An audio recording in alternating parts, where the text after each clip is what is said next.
We haven't had a hurricane hit the Texas coast in 6 years. Yeah, fortunately, but we have plenty of experience with disastrous storms. Meteorologist John Dawson takes us back to 2005 and the lessons learned from Hurricane Rita. An estimated 3 million people fled prior to Rita's landfall, making it the largest evacuation in U.S. history. Average travel times to Dallas were 24 to 36 hours. Getting to Austin, 12 to 18 hours.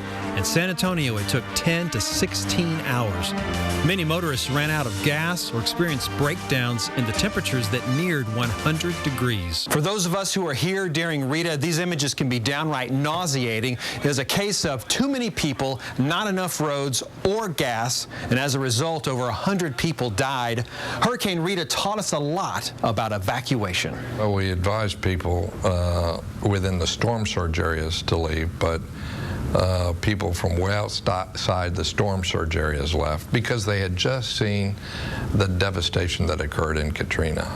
And then people also stuffed everything they could in as many automobiles as they could because they're afraid that their houses would be flattened or something like that.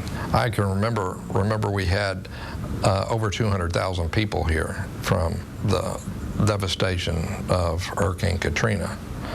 And then when the forecasters came and said, you know, there's a storm that looks like, you know, the worst case that was headed right towards Houston, by the time it was 3 days out, there was a 50% chance that it was going to be a direct hit. Certainly people need to be prepared. Bill White was the mayor of Houston, and like the rest of us, he saw what Katrina did to New Orleans, a city roughly a quarter of the population of Houston, and he knew it was his responsibility to take action. Enormousness of having to both juggle with the current evacuee population, which was unprecedented, and then dealing with a very powerful storm, more powerful than Hurricane Katrina, coming right at the nation's fourth largest city.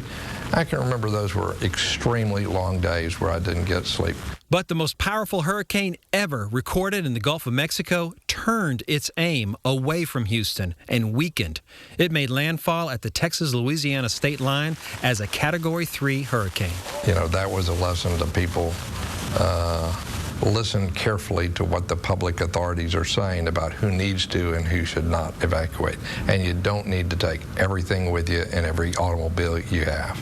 In addition to making smarter decisions, the 7.5 million people in the Houston area now have more lanes to reach higher ground. If you've noticed when you're driving to San Antonio, you'll see on the shoulder we have a blue shield with the little hurricane symbol in the middle. And what that simply means, we're in a position where we can convert that shoulder into a travel lane and now have an additional lane heading out of harm's way.